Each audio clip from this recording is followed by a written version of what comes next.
Continuando con el tema 6, en la lección de hoy vamos a repasar, vamos a estudiar la anatomía y la fisiología del aparato reproductor masculino.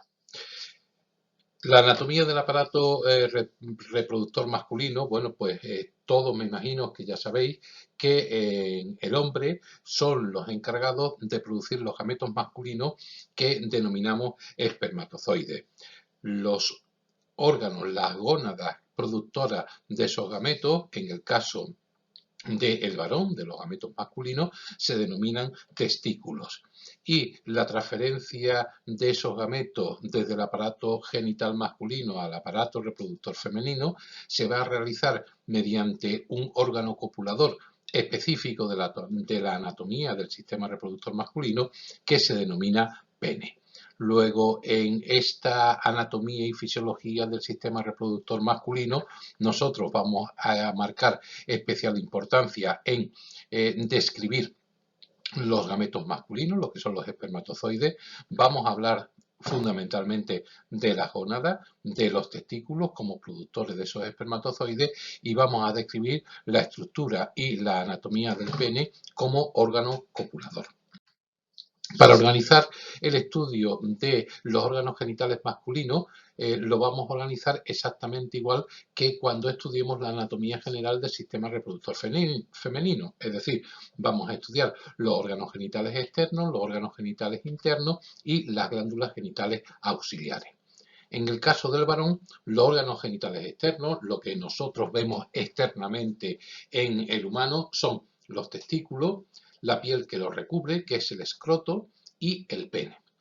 Pero independientemente de esos órganos genitales externos, también existen unos órganos genitales internos con funciones específicas, que son el epidídimo, los conductos deferentes y las vesículas seminales. Y una serie de glándulas genitales auxiliares que ayudan a su función de reproducción, próstata y glándulas ureterales. Comenzamos el estudio de la anatomía estudiando la estructura de los gametos masculinos, de los espermatozoides. Todos sabéis que los espermatozoides son las células más pequeñas del organismo, tienen muy pequeño tamaño, son móviles, tienen un flagelo que les otorga esa movilidad y que se encuentra perfectamente diferenciado.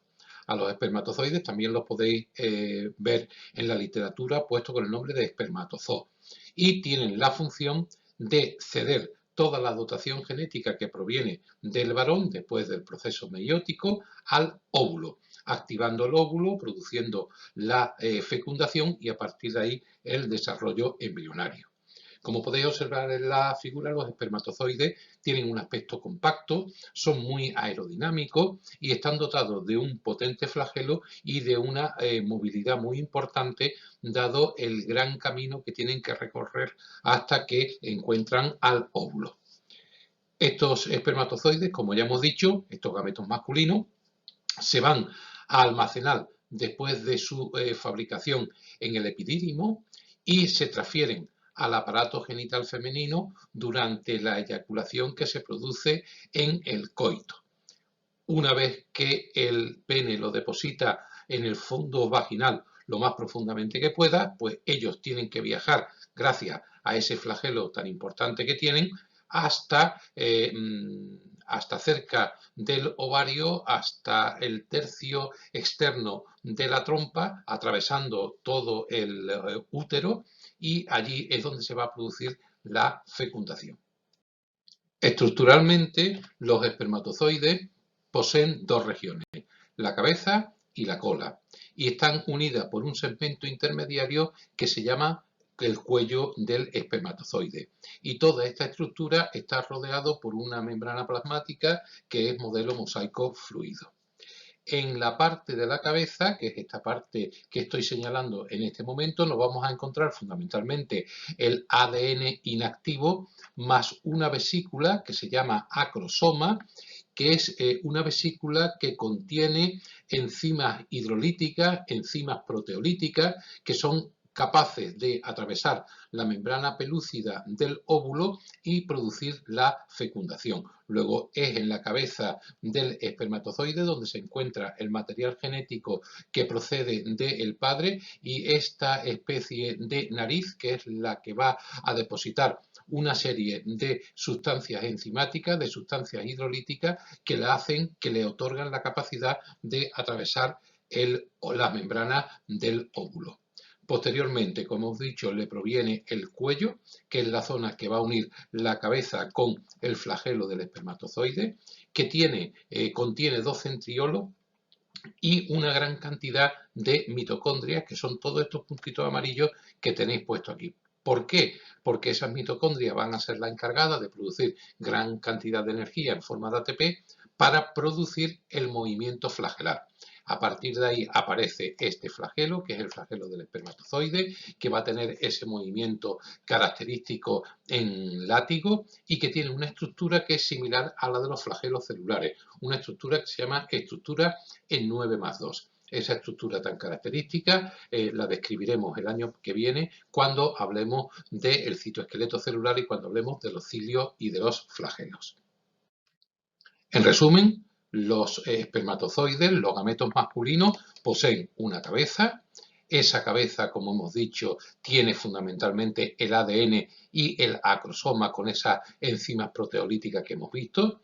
Después tiene el cuello, que contiene dos centriolos y un sistema de tubos axiales con gran cantidad de mitocondrias que le van a conferir la energía suficiente a ese flagelo para que forme la cola del espermatozoide con esa estructura típica en 9+2 que hace que el flagelo le otorgue una gran movilidad y una movilidad muy viva a estos gametos masculinos.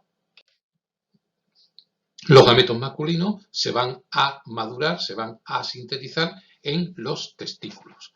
Los testículos serían o estarían constituidos como los órganos genitales externos del varón. Son dos glándulas ovoides situadas una al lado de una al lado del pene, de unos 5 centímetros de largo por 2,5 de diámetro, con un peso que está entre los 10 y 15 gramos, que están suspendidas por el cordón espermático en el interior y recubiertas por una piel muy gruesa, con una piel que le va a otorgar protección, que es el escroto. En esos testículos se contienen o se van a tener la función de, por un lado, producir las células germinales masculinas, es decir, la de sintetizar los espermatozoides, como ya veremos, en un proceso que se llama la espermiogénesis, y por otro lado van a ser capaces de segregar las hormonas sexuales masculinas de tipo androgénico. Luego el testículo funciona como gónada, como productora de las células germinales masculinas, y además también funciona como glándula endocrina porque va a encargarse de producir las hormonas sexuales del hombre.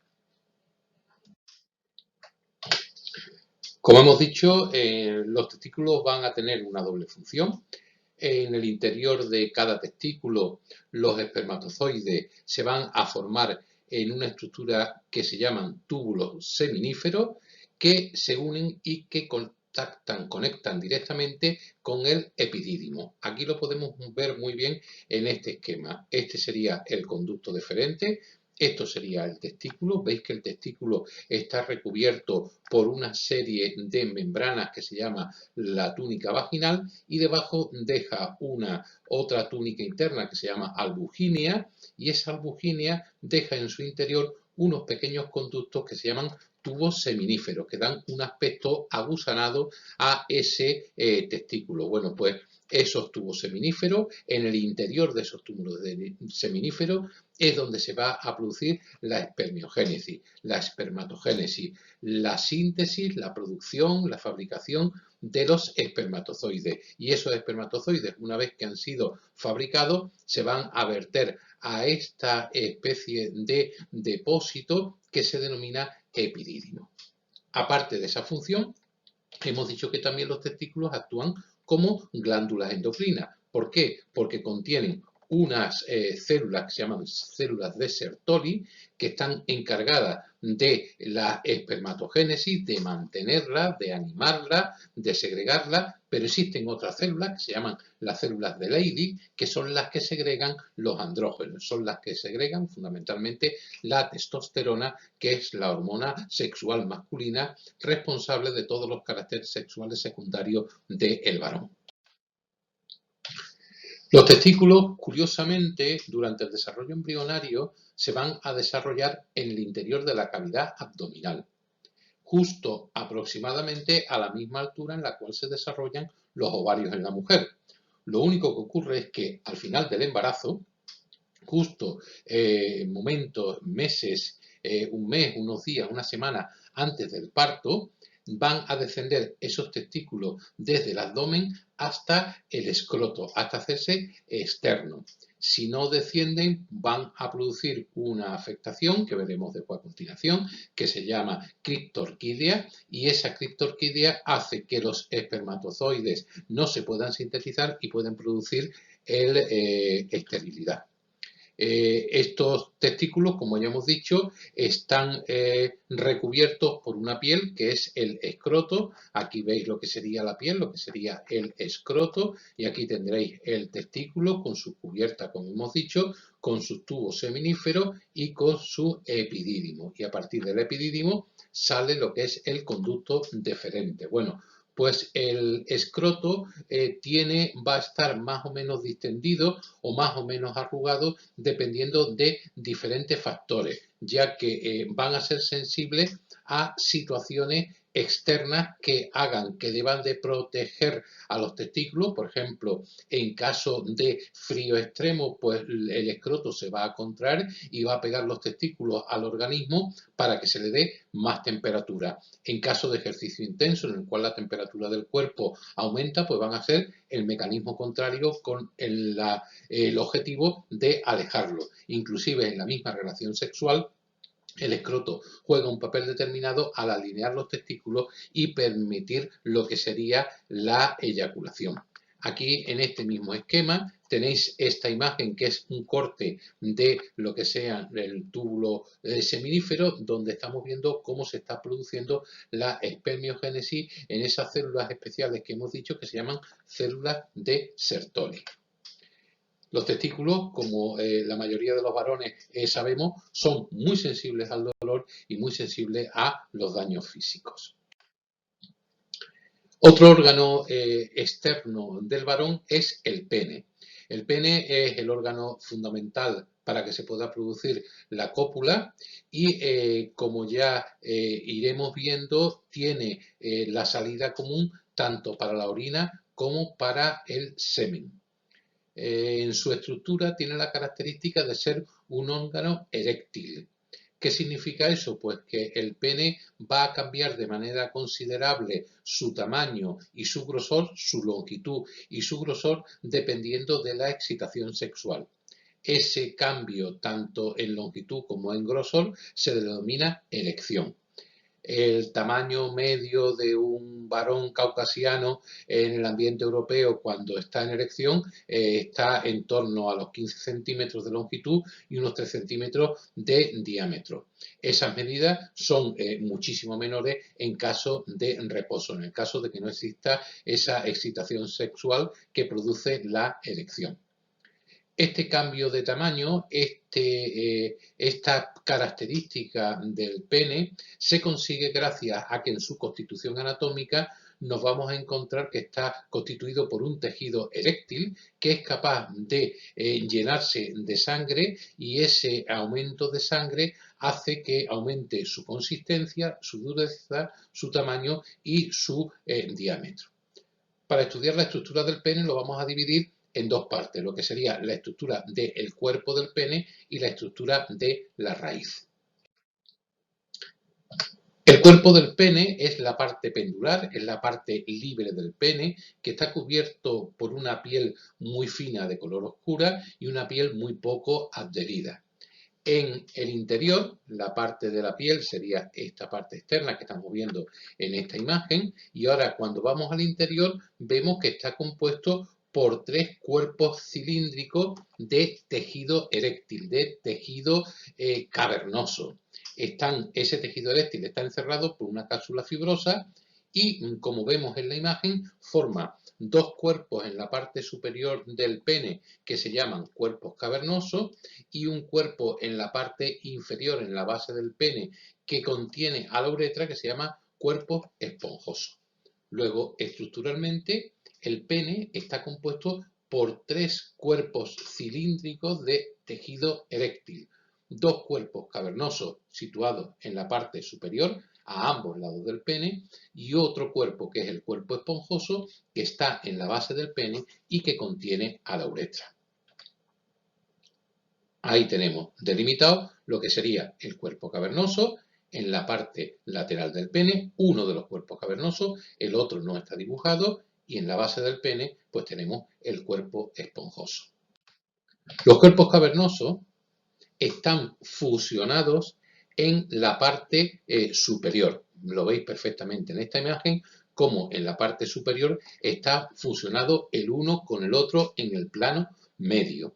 Pero cuando llegan a la raíz, cuando llegan a la parte posterior, se separan y forman 2 pilares que son los que van a sostener a los cuerpos cavernosos que se encuentran entre ellos. Esos cuerpos cavernosos, cuando se rellenan de sangre y la sangre entra a presión, son los responsables de la erección, son los responsables de que el pene se alargue. Lo veis aquí, tenemos el cuerpo cavernoso cuando el pene no está en erección, y aquí tenemos el cuerpo cavernoso cuando el pene está en erección, cuando está lleno de sangre. Pues eso es porque los cuerpos cavernosos están están rellenos de sangre.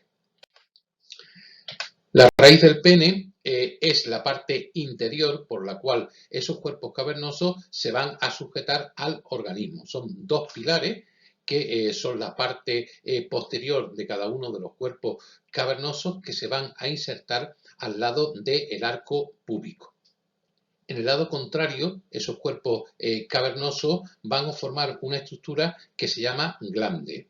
El glande va a recubrir esos 2 extremos libres del cuerpo cavernoso y va a ser una parte de máxima sensibilidad en el varón. Es muy rica en raíces sensibles, en terminaciones sensibles. En el extremo más distal del glande, nos vamos a encontrar el orificio de salida común tanto para el líquido espermático, para la eyaculación, como para la orina, que se denomina uretra.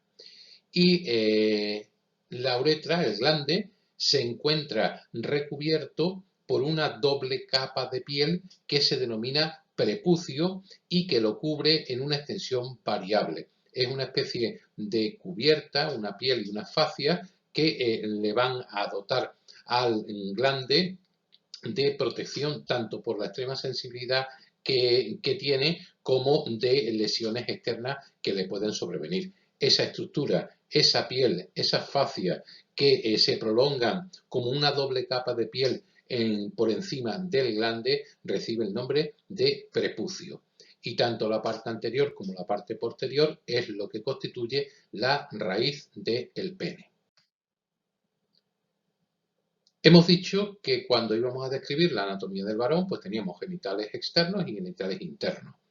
Ya hemos visto los externos, testículos, escroto y pene. Dentro de los genitales internos, pues hoy vamos a hablar, en esta ocasión vamos a hablar del epidídimo. El epidídimo es un tubo estrecho, es un tubo alargado, que se encuentra situado en la parte superior y posterior del testículo y que se va a encargar de conectar los conductos deferentes con la parte posterior de cada testículo. Es un lugar donde se van a almacenar, donde se van a terminar de madurar los espermatozoides. Tiene en torno a 5 centímetros de longitud por unos 12 milímetros de ancho y es en esa localización donde, una vez que se ha terminado la espermatogénesis a nivel de las células de Sertoli en los tubos seminíferos, permanecen los espermatozoides entre 1 y 4 semanas, esperando a que se produzca una eyaculación.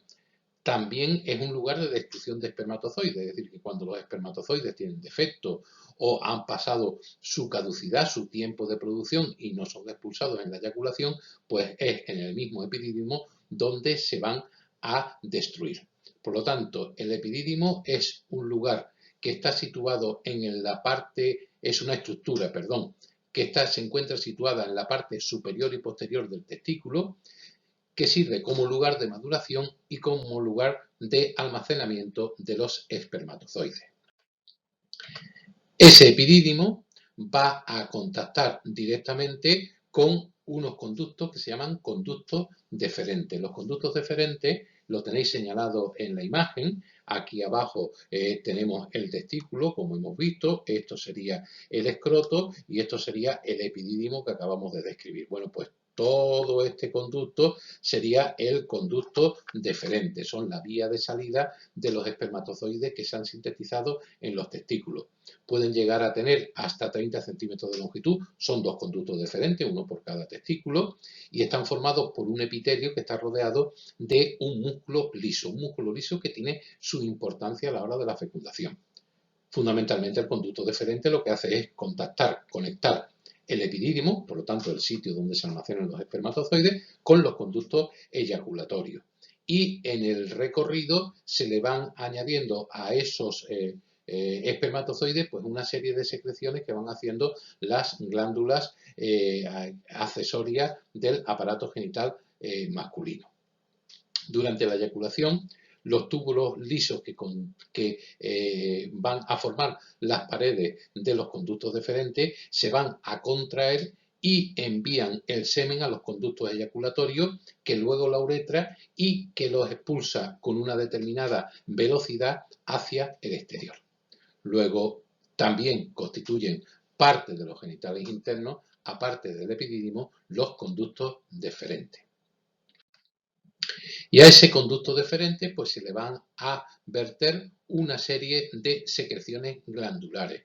Secreciones glandulares que son necesarias para formar el semen. El semen no está compuesto exclusivamente por espermatozoides, sino que está compuesto por espermatozoides más las secreciones de esa glándula interna. Dentro de esas glándulas tenemos tres en concreto que vamos a estudiar. Las primeras, por orden de aparición, son las vesículas seminales.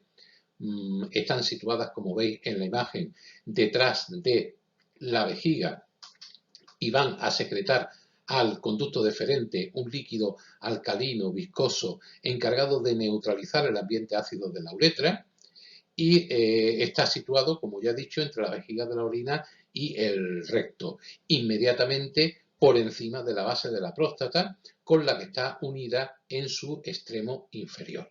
Luego, primera glándula que vierte su contenido al conducto deferente para proteger a los espermatozoides son las vesículas seminales. A las vesículas seminales, que es la primera que aparece, según estáis viendo ahí, se le une la próstata. Esto sería el conducto deferente. Aquí tendríamos las vesículas seminales y esto de aquí abajo sería la próstata.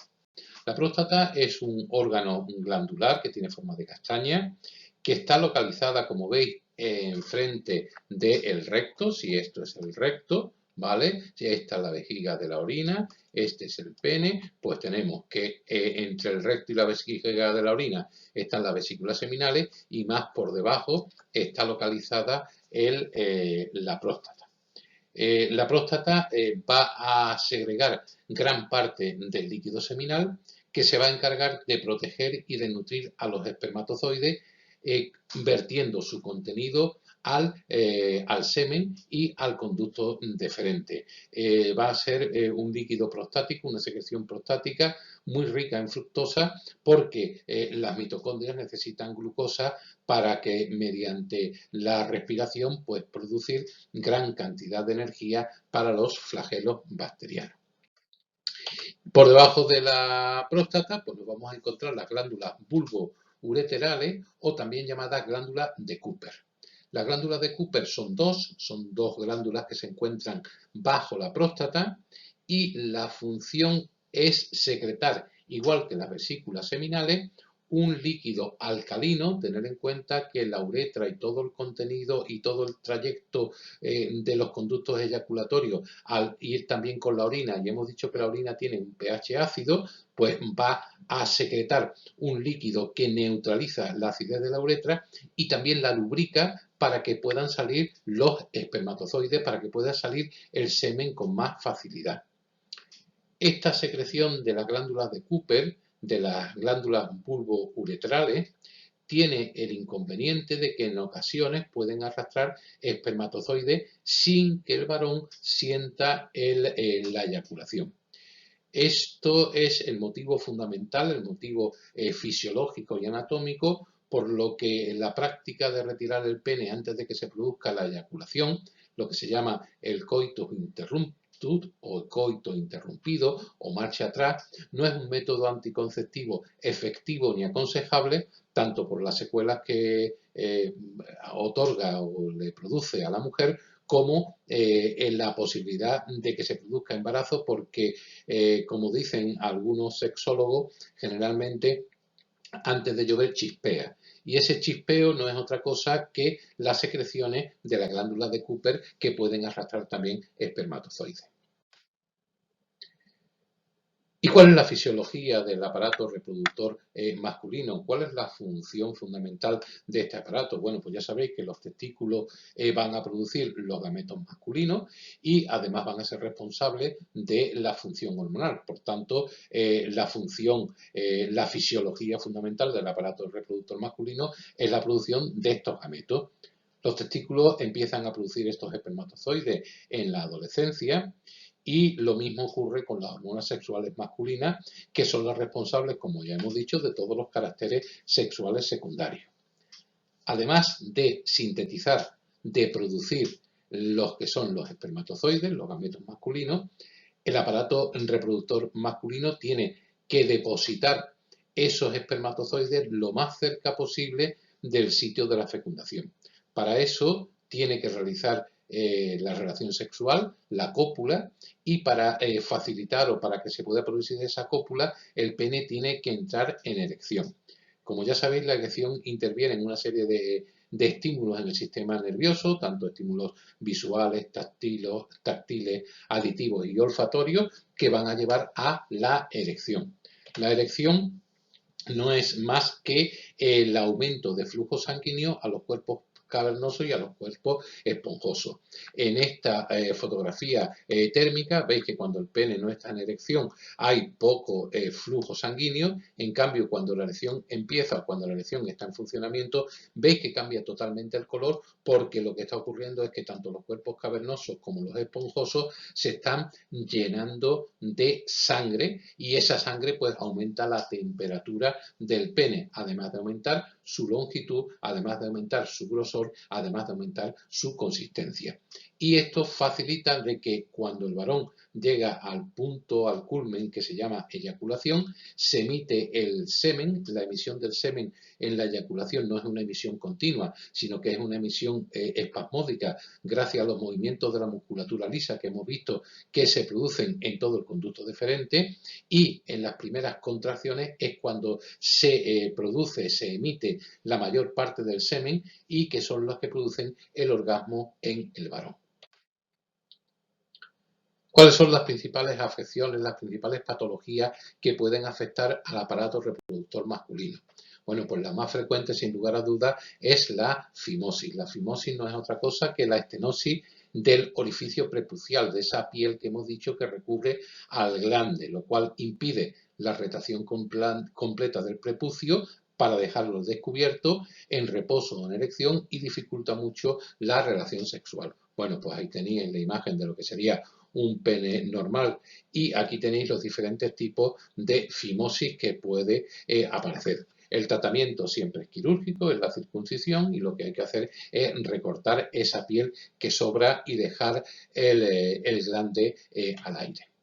La orquitis también la hemos nombrado, es un proceso en el cual lo que se produce es una inflamación del epidídimo, produce enrojecimiento, hinchazón del escroto y un fuerte dolor testicular. Es una inflamación que puede ser traumática o que puede ser de tipo infeccioso.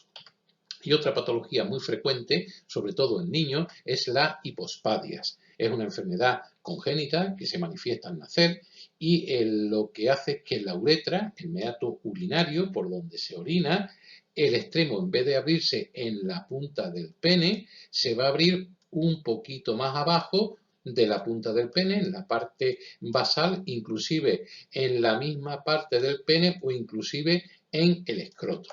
La hipospadia, como podéis imaginar, también es una patología cuyo único tratamiento es el tratamiento quirúrgico. Otras afecciones de cierta frecuencia es el hidrocele, lo tenéis aquí demostrado, dibujado, que es una afectación por el cual el testículo se rodea del líquido y se manifiesta como una hinchazón muchas veces dolorosa y otras veces no del escroto. Y también nos podemos encontrar en el escroto unas dilataciones venosas que pueden producir un mayor aflujo de sangre a nivel de los testículos y eso va a hacer que baje el rendimiento de la espermatogénesis. Ese proceso se llama varicocele y como también nos ocurre como con la fimosis o con la hipospadia, el único tratamiento muchas veces del varicocele y del hidrocele es el tratamiento quirúrgico. La criptorquidia, que es el no descendimiento, la falta de descenso de uno o de ambos testículos al escroto. El niño cuando nace con los testículos o bien en la zona inguinal o bien a nivel abdominal. Y vuelvo a decir que esto hay que corregirlo pronto porque el tener el testículo, como estáis viendo aquí en la imagen, en vez de en su bosa escrotal, al tenerlo a nivel inguinal o al tenerlo a nivel abdominal, hace que pueda producir esterilidad por atrofia de ambos testículos. Y después la afección más frecuente en adultos, que es la hipertrofia benigna de próstata, que consiste en una inflamación de la próstata. Esa próstata que hemos dicho que está en la parte inferior de la vejiga de la orina se hace mucho más grande, la capacidad de retención de la vejiga de la orina baja muchísimo y una de las características más importantes es la dificultad para orinar o el tener que levantarse a orinar por las noches con mucha frecuencia. Esa hipertrofia benigna de próstata es totalmente normal en los varones a partir de los 60 o de los 65 años de edad. ¿Y qué tengo que hacer si quiero tener un aparato reproductor saludable? Bueno, pues sin lugar a dudas, lo más importante es realizar una higiene adecuada del glande. Esto que parece una obviedad, pues muchas veces en chavales, en adolescentes, no se ve como normal y no es extraño encontrar en la parte inferior del glande, en el reborde que ocupa el prepucio, unas secreciones blanquecinas y con un olor característico que se llama caseum. Ese caseum no es signo de patología ninguna y lo único que hay que hacer es tirarse de su prepucio para abajo y limpiarlo muy bien con agua y con jabón. Es importante evitar los traumatismos en los testículos. Hemos dicho que aparte de ser muy dolorosos, pueden ser muy lesivos porque son estructuras gónadas que son muy sensibles a los traumatismos. Hay que evitar el exceso de temperatura a nivel de los testículos. Los testículos están situados donde están situados porque para la espermatogénesis hace falta que el testículo funcione a 35 grados. Si está a más temperatura, el número de espermatozoides que va a fabricar, que va a sintetizar, que va a madurar es inferior o inclusive son defectuosos y entonces lo que interesa es tenerlo lo más alejado posible del organismo. Luego los excesos de temperatura o los pantalones muy ajustados que peguen los testículos al organismo no son adecuados, sobre todo a la hora de la reproducción. Hay que tener cuidado con las enfermedades de transmisión sexual, evitando la promiscuidad sexual o utilizando siempre preservativos en las relaciones sexuales.